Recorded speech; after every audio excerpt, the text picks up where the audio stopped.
Good morning. Welcome to Stock Market Today. It's Wednesday, September 2nd, 2020, and I am your host, Dan Russo, the Chief Market Strategist at Chaikin Analytics. You can find me on Twitter at @DanRusso_CMT.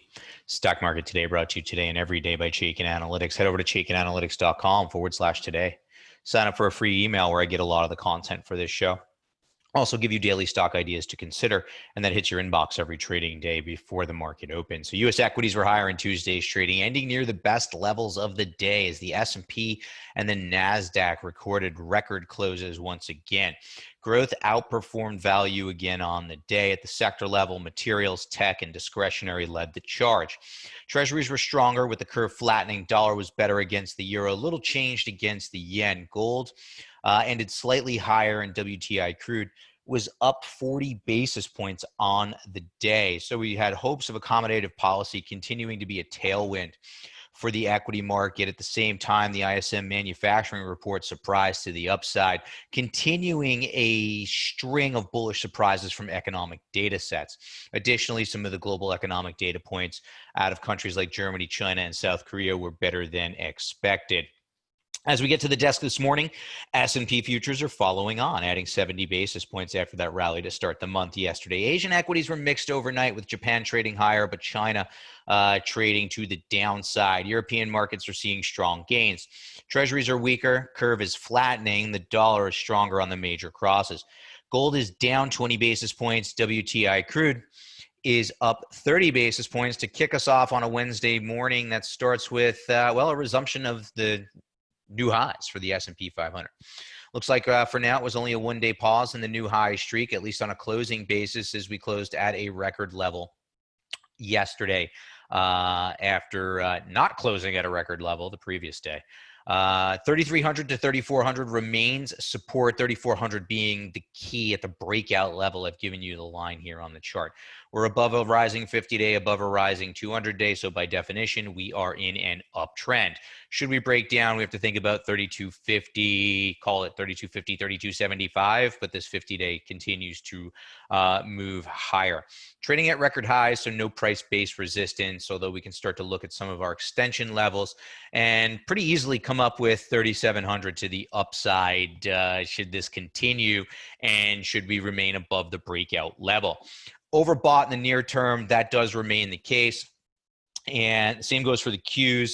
The only market that's not overbought is actually the IWM, the small caps. And we'll take a look at small caps a little bit later on in the show. Chaikin money flow remains strongly bullish, trading up here near one-year highs. So indicators confirming the price strength that we are seeing. Overbought within the context of an uptrend. I mean, just the song remains the same, really.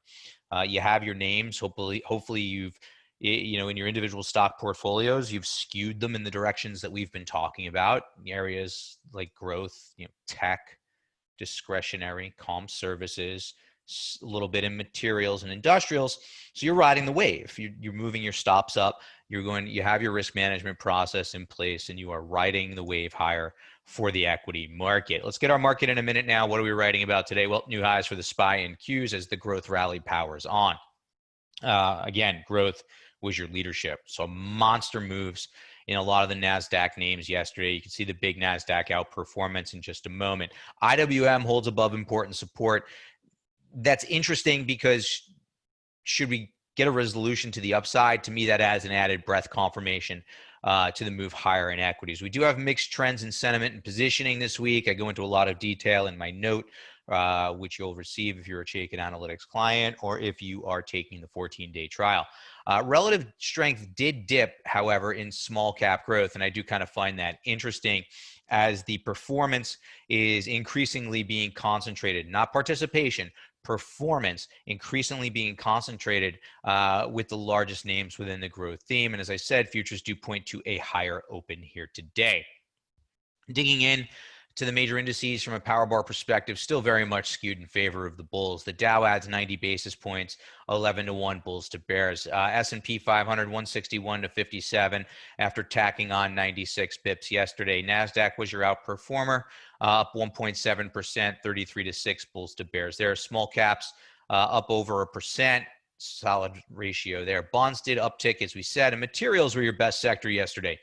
up nearly 3%. And remember, that's one of our favored of the cyclical areas of the market. 11-1 bulls to bears. And according to the Chaikin Power Bar, small cap stocks and large cap stocks remain bullish. Hitting our stock of the day now. Saw this interesting setup, so I wanted to call it out. Qorvo, within the semiconductor space, QRVO closed at 131.48 yesterday, adding 2.5% rather. Qorvo is a very bullish stock, strong trend above a rising long-term trend line, strong industry group from a power bar perspective. The semis remain strong. And what I see here is we have, you can draw the line if you want to. We have a breakout, kind of check back to the breakout level, and then starting to move higher. So we have a very bullish stock outperforming, oversold with the indicator starting to move to the upside while money flow remains bullish. On top of that, the stock triggered one of our buy signals today, a relative strength buy signal. So when I see a situation like this, I think it's an interesting setup. I think if you do have room in the portfolio to add some exposure, you want to look at a name like Qorvo, QRVO, as a potential candidate within the tech space, within the semiconductors, right? So a leading stock in a leading area of the market becomes oversold with bullish money flow. If you were going to put a one-liner on it, that's what it is. So take a look at Qorvo. If you're looking for interesting long ideas, I think this one sets up nicely. Let's look at our sector tracker now, the movement of the major sectors over the last 5 days. I mean, still very much skewed in favor of the themes that we've been talking about, the themes that we favor, right? Tech at the top of the list, materials, the cyclical group that we like, comm services, holds names like Netflix, Google, Facebook, the video game companies, just continuing to power to the upside. After that, discretionary staples, industrials, and fins are middle of the road, all higher. REITs and healthcare are higher but lagging. Utilities have been under persistent relative pressure for the past few weeks, and there's energy just refusing to join the rally. So kind of dig in, look at the dynamics that are at play, and you say to yourself, is there anything out there that makes me want to change my positioning? Probably not. Are there some data points out there that raise some yellow flags? Yes, but there always are. So what do? You skirt to the relative strength, which hopefully you've already done. You have your risk management process in place, which hopefully you have. You've thought it out. It fits for your time frame, your style, your risk profile, and you ride the wave. Right? The market will tell you when it's time to get out because your risk management process will kick in, right? If you're using trailing stops, if all of a sudden you turn around and a lot of your stops are getting hit, well, that's information. And you take that and factor that into your decision-making process going forward. Hitting our industry in focus now, it's one that's a little been tough to get excited about. The Dow Jones REIT Services over the past 6 months, just a mess. Lagging the S&P 500 by over 35%.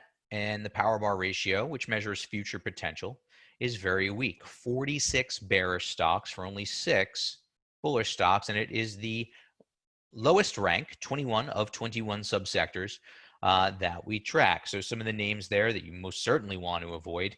Very bearish QTS, Healthcare Trust, HTA, and Alexandria Real Estate, ARE, all have very bearish Chaikin power gauge ratings. And if we look at the fund, not a lot to get excited about, right? Just simplify it, right?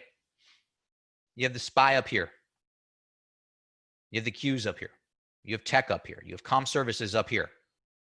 What is this telling you? I'm just going nowhere fast. Very bearish ETF rating. We know the ratio. The trend is strong because it's above the trend line. But look at the underperformance. This group has been lagging the market since November. And the intensity of underperformance is actually picking up to the downside. As the market moves higher and this goes nowhere, that's continued underperformance. You don't want to own what's underperforming, right? It's not cratering, but there's an opportunity cost to sitting in a group that's going sideways while there are quality companies out there hammering to the upside. Hard for me to get excited about REITs in this environment. I get it. There's a yield component, but it doesn't offset the fact that this is a mess from a relative standpoint. Continuing to avoid that group.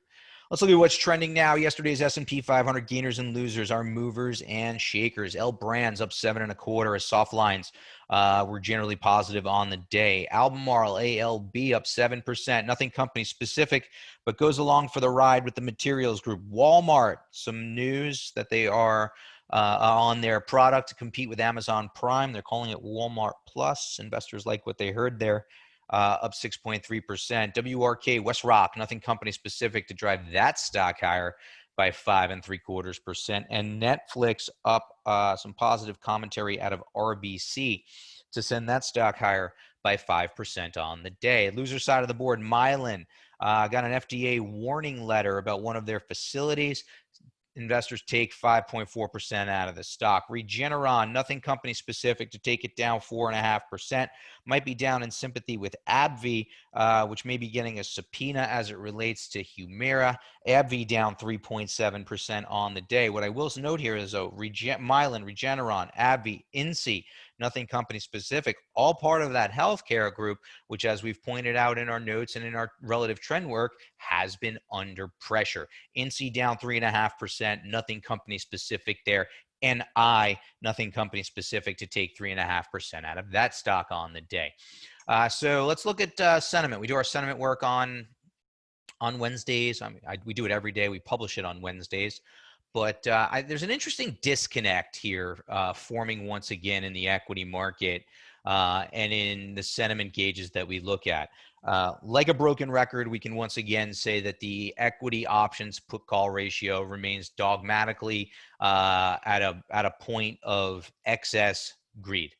Okay, down the 13-day moving average down to spot 44, the absolute number actually, which you can see here, spot 4. So just really low levels for the put call ratio as it relates to individual equities. Now, I think there's this bifurcation that's been in place for a while that remains in place as retail investors are dogmatically bullish while professional investors are a little bit more cautious, especially as we get closer to the election. And you can start to see that if you look at a VIX term structure, what you'll see is a hump in October and November, indicating that markets are pricing in increased volatility around the election.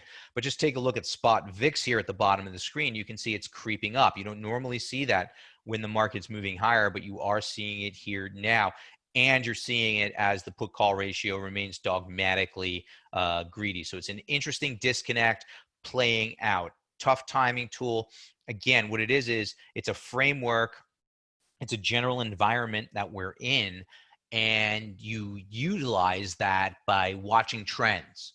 So if you start to get your risk process triggering exits, if you see the market start to roll over and break key levels, this starts to become a factor because arguably people are not overly protected against a downside move in the equity market.